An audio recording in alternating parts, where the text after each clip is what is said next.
Hi everyone, thanks for joining us for another edition of Cooking with Courtney. We have our trusty camera woman, Miss Yvette. And before we get cooking into the recipes and southern dinner that I'm going to show you today, I want to do a shameless plug of my baking business, Bella Noir Desserts. Check us out on our website, bellanoirdesserts.com. And you'll see all of our menus, what we have on the savory side, and what we have on the dessert side. Now, I'm going to take this off because it's hot in here, and I don't want to be sweating or anything like that through my video. So today, the topic is a nice, healthier Southern meal. It's Sunday, so today I was like, you know what, I'm going to make a nice meal for my family. I'm going to do ribs. I'm going to do greens. I was going to do cornbread, but I'll save that recipe for something else. I'm going to do mac and cheese, a meaty mac and cheese. So I've prepared everything in advance because clearly anything that tastes this scrumptious needs time. You can't rush it. But I'm going to walk you through the steps. So the first thing I did, I went to Walmart and I got some pork spare ribs. I usually don't do pork. I just gave in. So the ribs were about $10, but you should do beef if you want to do a healthier thing or whatever meat you want to get. But I got ribs for $10. They're like $10.98 at Walmart. And then I proceeded to the produce section and I got some collard greens and I got mustard greens. Now, each bunch was 98 cents. You need, for my recipe for greens, you need 3 pounds of greens. You need 3 32-ounce little boxes of low sodium chicken broth or beef broth, whatever broth you need, but you need 3 of those. And I cooked my greens in a slow cooker. You need 2 sweet onions, medium or small size, what have you. Whatever onion you want to use, you can get that. You also need some vinegar, some salt, some pepper. I really don't like salt, as you've heard before, so I just omitted that out. You also need, I think that's all you need. And so what you're going to do is you're going to take those 3 32-ounce cans, and I put mine in my slow cooker. You're going to dump them in there. You're going to turn your slow cooker on high for 4 hours. This recipe takes 4 hours. So you're going to put your broth in there. Then you're going to cut up your onions, minced small pieces. I really don't like onion like that unless it's cooked, but you're going to mince your onions, your 2 onions, and you're going to put those in there. And then you're going to get a smoked turkey leg or wing. I did not do ham hock. I don't like it. So you take that and you set that in there for 2 hours. Let it cook, let it simmer, let it flavor the water. Then you wash your greens. Now, some people get those pre-packaged, pre-washed. I went to the store one time and saw a neon bug in there, and it was pre-washed. So what you do is you fill your sink halfway with room temperature water, and you put your greens in there, and then you let them sit and let all the grit and dirt get off of them. Then you let that water out. After you let that water out, you're still going to rinse your greens. Some people wash their greens with, I have a friend who washed her greens with soap, dish soap, and then rinsed it off. Whatever you want to do, but this is just my process. After you re-rinse them, then what I do is I shake them out and let them dry a little bit. Then I just rinse them one more time. Three's a charm. And then I fold my collard greens in half, and I pick them off the stem. I don't like stems. Anyone I've ever heard, they really don't like stems. So you do that, and you put it in a bowl. After you've done that to all of your greens, what I do is I lay them flat, and I layer them. And then I'll post a picture of what that looks like later. But then I fold them over and I roll them up into rolls. So they kind of look like sushi.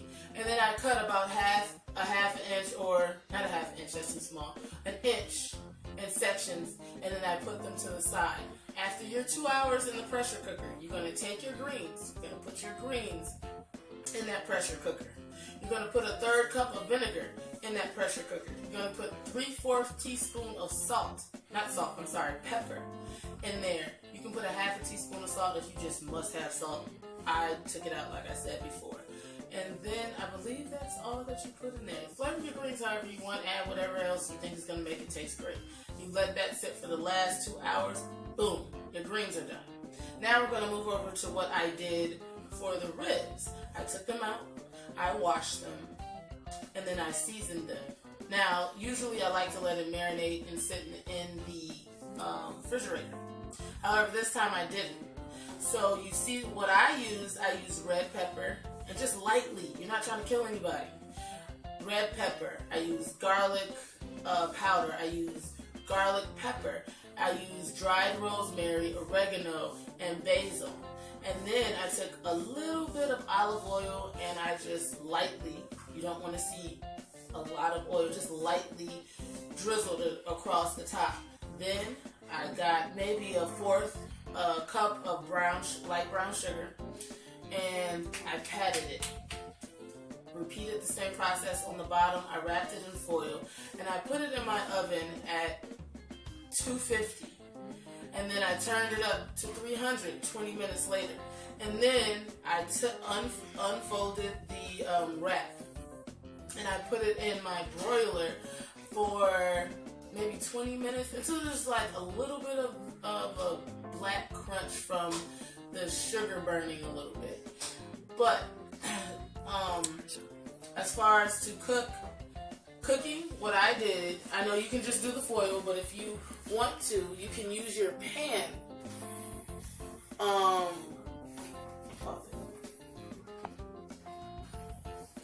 So, if you want to get a little fancy, you just don't want to use foil for your ribs. I took this.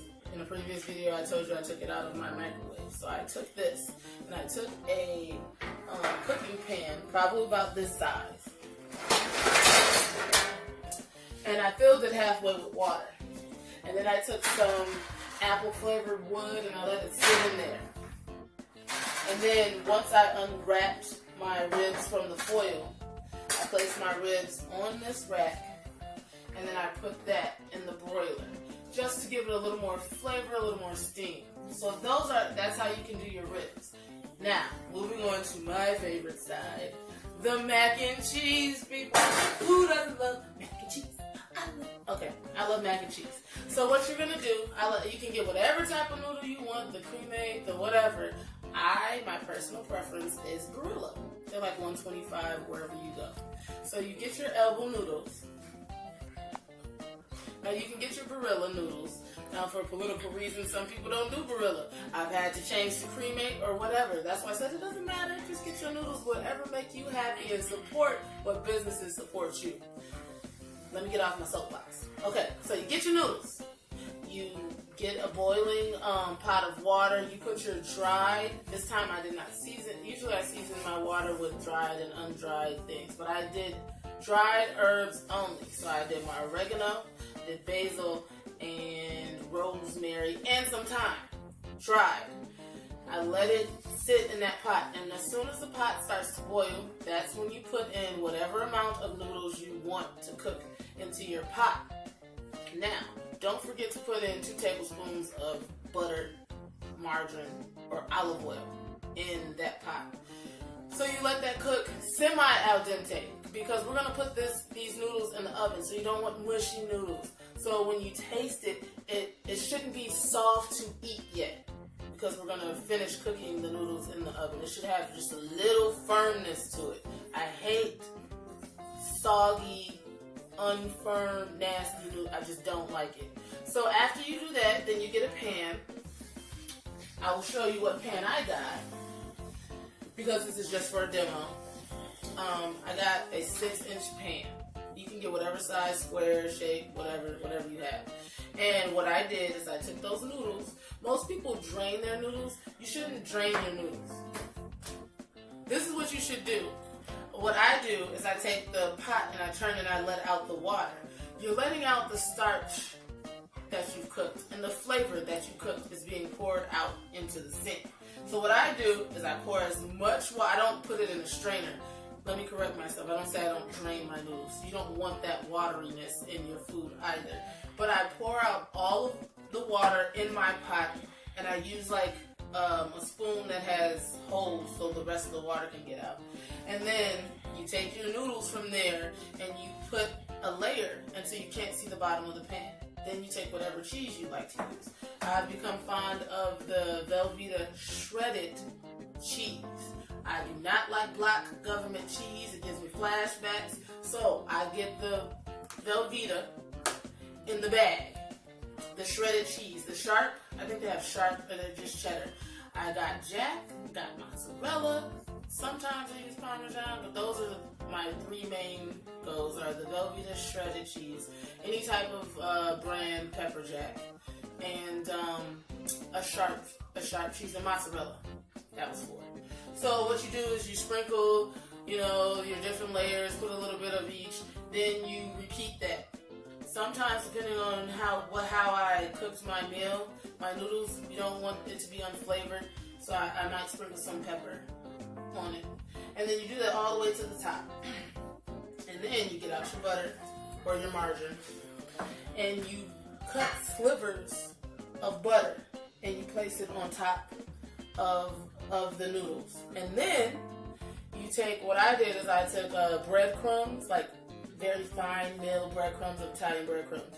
You just lightly sprinkle that over the top of the butter. And then you get some heavy whipping cream. And maybe about 2 or 3 tablespoons or 4 tablespoons. And you drizzle that on top of there. Then you go to your refrigerator, you get some milk, and you put maybe an 1/8 cup of milk in there. And then our final step to this great mac and cheese is mozzarella. I just love the way it melts. Or Chihuahua cheese, anything that's gooey. And so you sprinkle that on top of all of that, and then you pop it in the oven at 350 for about 15 minutes or to your desired crunch or final presentation, whatever you want the top of your mac and cheese to look like. And so today I want it to look a little more brown, have a little more crisp, so that's why it looks like that. Looks awesome. I can't wait to eat, people. So I added a roll. I was lazy after cooking all this food, so I just added a roll. Usually I would make cornbread, but we'll do that video later. So this is the final product. And what I did to add a little color to my mac and cheese was I took those red hot links that are encased in red, that used to have my Moanoi, and I cut them up, and I put them in a pan with a tablespoon of brown sugar, and I just swirled it around. And so I added that to the top of my mac and cheese. And look at this. Come in here for a closer. Look at that glisten of those ribs. That is awesome. And then I took a piece of my smoked turkey. I put it on top of my greens. And voila, people, we have a healthy, southern, home-cooked Sunday meal that you, your family, your friends, everyone will enjoy. So thank you for joining us for this episode of Cooking with Courtney, and I will see you next time.